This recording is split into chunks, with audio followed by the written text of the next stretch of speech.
मुझे देखना किधर है? सब तरफ देखना है आपको, लेफ्ट टू राइट। यहाँ से शुरू करते हैं। सब जैसे संगीत में देखते हैं ना दाएं बाएं वैसे ही सबको देखना।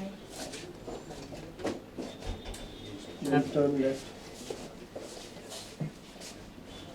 इस तरफ भी घूमत यहाँ पे। वैसे वायु यहाँ पे इस तरफ यस यस यस एक सेकंड यार मैं Now I'm showing a big smile. अपने आप आ जा रही है। डालो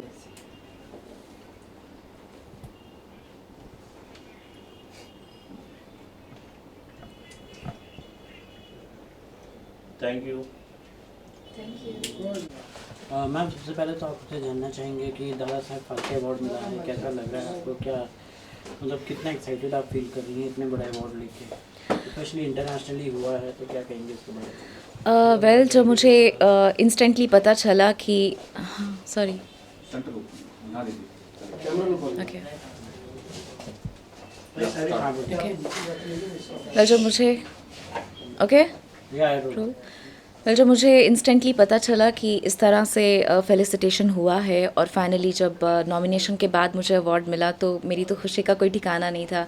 और वाकई जब भी कोई ऐसी बात आती है, जब कोई नॉमिनेशन होता है, when it comes to an international level where you are representing your country, so many people are watching you, inspiring you, I mean like looking up to you, your talent, so एक बड़ी बात हो जाती है और it's such a matter of pride also। उसके साथ साथ एक रिस्पॉन्सिबिलिटी आती है कि और आगे अच्छा काम करना है और आगे अपना टैलेंट और अच्छे से निखर के आए और अच्छे से आए और मेहनत करनी है। तो बस ये पहली बार ये दूसरी बार है। और इसके पहले जब मैंने एशियन गेम्स में इंडिया को रिप्रेजेंट किया था 2010 एशियन गेम्स में, तो वाकई वो भी एक बहुत that was a moment I lived with lot of excitement and pride. I thoroughly enjoyed every moment of it. और आज जब ये ट्रॉफ़ी मेरे हाथ में है तो बहुत खुश हूँ मैं। इंस्पिरेशन की बात की जाए तो आपको सिंगिंग में इंस्पिरेशन कहाँ से मिलती है, क्या है, इसके बारे में कुछ बताएंगे? बहुत शुरू से बहुत अच्छा म्यूज़िक हमारे पेरेंट्स ने हमें सुनाया, बहुत रिच म्यूज़िक। और वैसे मैंने क्लासिकल सीखा है, I did my post graduation in Indian classical, लेकिन उसके पहले जो इंस्पिरेशन मिली वो none other than are great legend singers of Bollywood, Lata Mangeshkar ji, Rafi sahab, Asha Bhosle ji, series of singers. आज के कितने सिंगर्स हैं। तो वी आर ब्लेस्ड कि हम इतने बॉलीवुड में इतने दिग्गज लोग हैं, कलाकार हैं, म्यूजिशियंस हैं, सिंगर्स हैं कि कोई मुकाबला ही नहीं है। और हर एक से अलग अलग टाइम पे इंस्पिरेशन मिलती है। यूजुअली सिंगिंग की बात की जाए तो आजकल हम बॉलीवुड में देख रहे हैं तो गाने आ रहे हैं जा रहे हैं, बट कोई जैसे पुराने ज़माने के सॉन्ग्स रहते थे, अच्छे सॉन्ग रहते, लिरिक्स रिमेंबर कर सकते थे हम लोग, तो उसके बारे में क्या कहेंगे?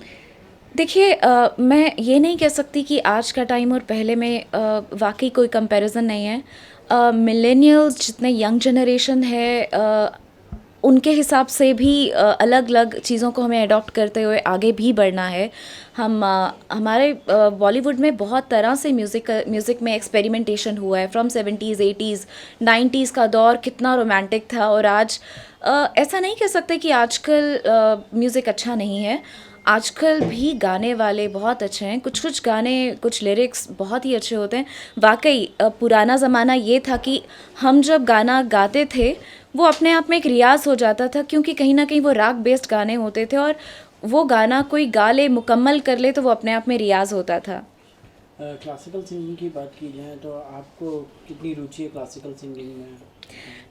देखिए मैं हमेशा से क्लासिकल की तरफ मेरा बहुत रुझान रहा, क्योंकि क्लासिकल में आपकी रूह इन्वॉल्व होती है, आपकी कोई पाबंदी नहीं है, पूरी एक फ्रीडम है और वो जो कनेक्ट है वो एक रूहानियत कनेक्ट है। लेकिन मुझे मेन स्ट्रीम में आना था तो मैं अभी ये है कि सारी चीज़ों को बैलेंस करके चल रही हूँ, जिसमें क्लासिकल है और क्लासिकल और लाइट वोकल के बीच में एक सेमी क्लासिकल भी होता है जिसमें गज़ल गायकी, ठुमरी गायकी और भी बड़े न्यूएंसेस होते हैं। लेकिन मुझे लगता है एक आर्टिस्ट अपने आप में कंप्लीट तभी होता है कि जब वो हर चीज़ गा सके। तो क्लासिकल में रुचि तो हमेशा से भी है। जब भी I want to give some peace of mind to my mind और जब मेरा सुबह का रियाज होता है तो foundation is always classical. Singing की बात की जाए तो आजकल हम न्यू सिंगर्स को देख रहे हैं, तो रियलिटी शोज़ के ज़रिए मतलब न्यू सिंगर्स अपने बॉलीवुड में कदम रख रहे हैं, तो आप क्या कहेंगे उसके बारे में? कितना ज़्यादा अच्छा प्लेटफॉर्म है? देखिए, अब वो दौर नहीं रहा जब सिर्फ चंद लोगों तक ही म्यूज़िक या आर्ट सीमित था, लेकिन आजकल गांव बैठे हुए किसी रिमोट एरिया में भी कोई आर्टिस्ट अपनी कला का प्रदर्शन कर सकता है और वायरल हो जाता है। वो आप सब जानते हैं कि सिर्फ एक छोटी सी रील बनाने की देर होती है। तो अभी वो वैसा नहीं है कि बॉलीवुड ही एक माध्यम रह गया जिसमें आप अपना हुनर, अपनी गायकी को प्रदर्शित कर सकते हैं। चाहे आप गायक हों, चाहे एक्टर हों, चाहे आप कैसी भी प्रतिभा रखते हों, आप आपके बहुत एक ज़रिए बन चुके हैं आजकल। आप उनके ज़रिए मुझे लगता है कि अब चीज़ें बहुत आसान हो गई हैं और बहुत सारा टैलेंट है हमारी कंट्री में, और अच्छा है कि सबको अपना टैलेंट दिखाने का मौका मिलता है। और मुझे लगता है कि ये एक बहुत पॉजिटिव चीज़ है। जब भी एक बच्चा होता है, अगर उसमें लैक ऑफ कॉन्फिडेंस, उसका कॉन्फिडेंस कब बनता है? जब उसको बहुत सराहना मिलती है लोगों से। तो वाकई अगर मैं देखती हूँ कि छोटे छोटे बच्चे हैं, कोई अच्छा पेंटिंग करता है, कोई अच्छा गाता है, जब उनको देखता है कि वाकई ये मेरा टैलेंट है और यहाँ मुझे प्रोत्साहन मिल रहा है और मुझे इसको पॉलिश करना चाहिए, तो अपने आप में आई थिंक एक बहुत अच्छी चीज़ है। अच्छी भी है, बुरी भी है, बट ज़्यादा अच्छी है। आने वाले प्रोजेक्ट्स के बारे में कुछ बताएंगे आप? क्या क्या so 20th of August we are coming up with our single, और हम 2 गाने लेकर आ रहे हैं। एक पाकिस्तानी फोक है जिसको हमने रिवाइज़ किया है अपने तरीके से। I have always been a big fan of the cross border folk music, तो हमने उसको एक बहुत अच्छे तरीके से पोर्ट्रे किया है। And then the other single which is coming is a Punjabi song, और बहुत ही पेपी सॉन्ग है। I hope you all will love it. और apart from that, very soon it will be available on all the music platforms for all of you people to hear it out. Lastly क्या message देना चाहिए अपने fans को? अगर 2 line आप पहले गुनगुना दीजिए, उसके बाद में मैसेज दे दीजिए फैंस को, तो ज़्यादा अच्छा रहेगा। जो पाकिस्तानी फोक Okay. जो पाकिस्तानी फोक सॉन्ग है, ये गाना मेरे दिल के बहुत करीब है, क्योंकि रेशमा जी जो वहाँ की बहुत एक मतलब क्या रूहानियत आवाज़ थी उनकी। तो मैं उसी गाने को जो रिप्राइज़ हमने किया उसकी चंद लाइनें आपके लिए गाती हूँ। प्यार वाले आनू नहीं वेख सकदा ज़माना, केड़ी गल तो भी छोड़ वे लभदा बहाना, केड़ी गल तो भी छोड़ वे लभदा बहाना। आँखें लगते किसे दे, आँखें लगते किसे दे, आँखें लगते किसे दे, आँखें लगते किसे दे। मेरा मान न तोड़ी, तैनू वास्ता खुदा दा वागा, वतना नू मोड़ी, किते नैन न जोड़ी, किते नैन न जोड़ी। A glimpse. तो मेरा मैसेज मेरे फैंस, मेरे लिसनर्स के लिए यही है कि मैं आपके लिए हर तरह का म्यूज़िक अपनी तरफ से पूरी कोशिश करूँगी, from folk, from present, from classical, everything. जितना भी मेरा हुनर है मैं पोर्ट्रे करके आप तक पहुंचाती रहूं, और आपके बेस्ट विशेस हम लोगों को मिलते रहें, और इसी तरह से आपका प्यार और आपका प्रोत्साहन मिलता रहे और हम आगे बढ़ते रहें। Thank you. एक्साइटेड हैं आप, और क्या कहेंगे उसके बारे में? देखिए, ऑब्वियसली ये बहुत ही बड़ी उपलब्धि है और अपने आप में एक बहुत बड़ा फेलिसिटेशन है। मैं बहुत जेनरसली ज्यूरी और जिन्होंने मुझे फेलिसिटेट किया उसके लिए उनको तहे दिल से शुक्रिया अदा करती हूँ। और बहुत आइकॉनिक अवार्ड है, और सबसे बड़ी बात है कि कभी भी कुछ ऐसा कंट्रीब्यूट करना जिसमें something towards a society, something for the country. तो मुझे कई by the grace of God कई ऐसे मौके मिले हैं जहाँ पर मैं अपना टैलेंट रिप्रेजेंट कर पाई हूँ, where I can talk about armed forces, जहाँ पर मेरी कंट्रीब्यूशन से my contribution was felicitated by our late president APJ Abdul Kalam ji. और उसके बाद ये अवार्ड मिलना, मैं बहुत ही खुश हूँ। सिंगिंग की बात की जाए तो आप मतलब किस प्रकार की सिंगिंग करें? क्लासिकल सिंगिंग में ज़्यादा रुचि आपको कि हिप हॉप सिंगिंग में या फिर हिप हॉप? सो बेसिकली मैं एक अलग ही बैकग्राउंड से आती थी। पहले मैं मेडिकल स्टूडेंट थी, लेकिन I follow my passion, music was my passion. I did my post graduation for Indian classical. और मैं जिस टेरेन से बिलोंग करती हूँ, जम्मू कश्मीर, तो हमने बहुत सारी एट्रॉसिटीज़ देखी हैं वहाँ पर, और हमेशा से I have seen army military very closely, always had a feeling for, जो मेरे जज्बात हैं हमारे आर्मड फोर्सेस के लिए। तो बीइंग अ सिविलियन, मुझे कहीं ना कहीं मेरा जो एक सॉफ्ट हार्ट था, वो कहीं ना कहीं एक इंस्पायरेशन थी मुझे कि मैं अपनी कंट्री, अपने सोसाइटी के लिए और स्पेशली आर्मड फोर्सेस के लिए कुछ करूं। वहीं से म्यूज़िक एक तरह से मेरे लिए ज़रिया बन गया कि मैं उसी तरह से अपने इवेंट्स करती गई, और जो भी मैंने आई कैन से अचीव किया, जो भी इवेंट्स के ज़रिए, वो सोशल वेलफेयर एसोसिएशंस या जो डिफेंस एसोसिएशंस हैं, उनमें मेरी कंट्रीब्यूशन रही। और जैसे मैं बता चुकी हूँ कि उसी के लिए मुझे फेलिसिटेट किया गया। तो मैं म्यूज़िक को एक मैं कह सकती हूँ कमर्शियल एक्सपेक्ट से कम देखते हुए उसको ज़्यादा एज अ हीलिंग, एक ज़रिया और एक मतलब रूहानियत है मेरे लिए बेसिकली। तो म्यूज़िक मेरा पैशन है। तो बस ये है कि आज ये अवार्ड से फेलिसिटेशन हुआ है, और यही प्रोत्साहन मिलता रहता है। जैसे ही आपको सराहना मिलती है लोगों से, आपकी ऑडियंस से, आपके लिसनर से, तो और ज़्यादा जोश व खरोश से आगे काम करने का मौका मिलता है, और खूब ज़्यादा मैं कह सकती हूँ कि जोश आता है कि आप और अच्छा काम करें। और मीडिया एक ज़रिया, एक माध्यम बन जाता है, जो कि आप हमारी खुशी उस पार बैठे हमारे लिसनर्स और ऑडियंस तक पहुंचाते हैं। मैम कैसे फील कर रहा है किसी भी इंडियन के लिए इंटरनेशनली अगर कुछ अवार्ड नॉमिनेट हो रहा है, सो कितना प्राउड फील कर रहा है? ऑब्वियसली खुशी तो सबको होती है, बट कैसा फील कर रहा है अभी कि आपने इंडिया का नाम इंटरनेशनल लेवल पे प्राउड फील कर रहा है? ये वैसे पहली बार नहीं है जब मुझे इस तरह की फीलिंग आई है, क्योंकि इसके पहले I got an opportunity where I represented India at the Asian Games closing which was 2010, Guangzhou China में हुआ था। और it had a record beating audience of 8 lakh audience, and I had 14,000 dancers with me. तो वो अपना एक जो I am still getting goose bumps, तो एक अलग ही एक फीलिंग होती है जब आपकी कंट्री का नाम अनाउंस होता है, that you're representing your country। तो इंटरनेशनल लेवल पे रिकग्निशन मिलना तो वाकई I mean like nothing like it. तो ये बहुत ही बड़ी बात है, और आज तो I am celebrating it, and अपने आप में ये एक बहुत दिग्गज पुरस्कार है, और मैं बहुत भाग्यशाली हूँ कि मुझे इसके लिए नॉमिनेट किया गया। I mean like I got awarded for this. Ma'am Dada Saheb Phalke icon award में आपको कैसे सेलेक्ट किया गया? मेरा प्रीवियस काम अगर देखा जाए, जो किया है मैंने, इसको काफ़ी देर से जो रिकग्निशन मिली है, बिकॉज़ मैं 3 से 4 साल दुबई में as a film and music academy as a guest faculty काम करती रही हूँ।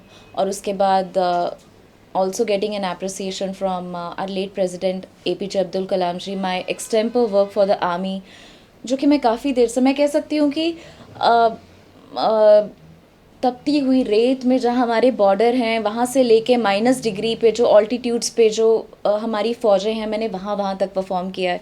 तो कई पुराने प्रोजेक्ट्स हैं, आने वाले प्रोजेक्ट्स हैं। तो इन टोटलिटी जब देखा जाए, ऑल्सो द एशियन गेम्स, तो मुझे लगता है कि मेरी म्यूज़िक की तरफ एक कंट्रीब्यूशन है, वो कहीं ना कहीं I have marked my place there.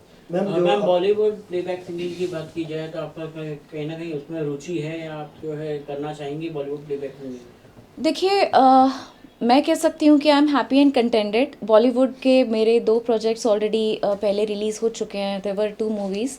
और फ़िलहाल I put myself as an individual artist, because अपनी एक इंडिपेंडेंस रहती है, अपनी creativity, and we are carving a niche, working on our own ideologies. अपनी जो एक अपने एक हिसाब से हम अपना गाना क्रिएट करके वो बनाते हैं। लेकिन जब भी कुछ ऐसा प्रोजेक्ट आएगा और जहाँ पर भी my voice can do justice to certain project, it will be more than welcome. Ma'am अभी अपकमिंग सॉन्ग की आपकी बात करें तो क्या एक्चुअली सॉन्ग है, क्या थीम है, कौन से फेसेस उसमें दिख सकते हैं और कौन से प्लेटफॉर्म पे आने वाला है?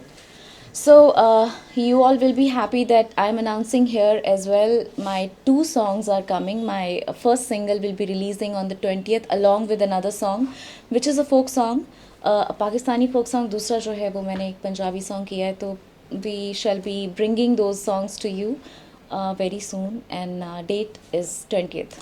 मैम अगर 2 लाइन आप गुनगुना सकती हैं हम। हाँ, fans sure. के लिए।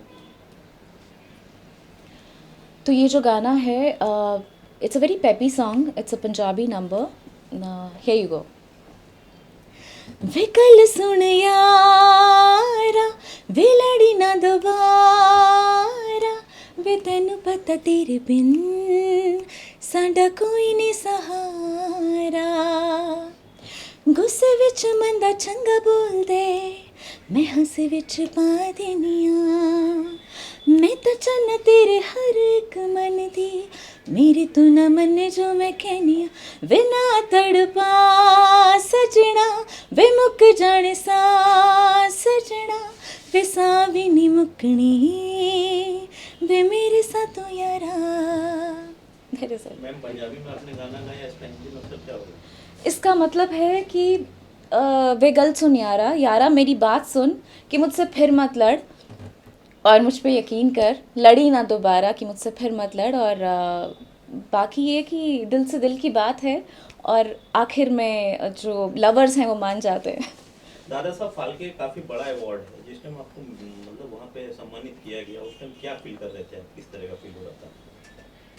जी, कोई भी इस प्लेटफॉर्म पे जिसको इतना बड़ा फेलिसिटेशन मिले, मुझे नहीं लगता कि वो जो जज्बात हैं वो मैं वर्ड्स में, अपने शब्दों में बयान कर सकती हूँ. क्योंकि जहाँ पर आपको एक पूरा देश देख रहा है, people are looking up to you, people are looking at your talent, the promising work you are doing to the society, just not for your self. मुझे लगता है कि ठीक है, अपने लिए गाया क्या गाया, लेकिन आप अपनी आर्ट, अपने आपके पास जो हुनर है उसके ज़रिए, are you making any change to the society, are you gonna do any thing for any one. तो इन टोटलिटी आपका जो काम अगर देखा जाए, सराहा जाए, तो मुझे लगता है कि अगर मैं अपनी जर्नी को पूरा देखती हूँ तो म्यूज़िक में जैसे मैंने पोस्ट ग्रेजुएशन किया, तो उसको स्टेप बाय स्टेप जो भी मुझे स्टेजेस मिलते गए अपने टैलेंट को पोर्ट्रे करने के लिए, तो वो अपने आप में बहुत बड़ी उपलब्धि है. और जब मेरे हाथ में दादा साहब फाल्के की जो ट्रॉफ़ी आई, वो भी international icon, that was a total a total different I can say emotion. It's really beautiful, and I'm very thrilled and still enjoying it. Okay ma'am, lastly क्या कहना चाहेंगे आप, जो आप फैंस से कहना चाहते हैं या जो आप लोग मैसेज देना चाहते हैं थ्रू मीडिया, तो ऐसा कुछ मैसेज है आपका फैंस के लिए? मेरा फैंस के लिए मैसेज, मैं अपनी आवाज़ से हमेशा कुछ अलग करना चाहती थी और always wanted to be different. इसीलिए मैंने ज़रिया चुना कि मैं अपनी जो मेरी सोच है और अपनी जो मेरी आवाज़ है, मेरी आइडेंटिटी है, और मैं उससे अपना काम प्रेजेंट करूं.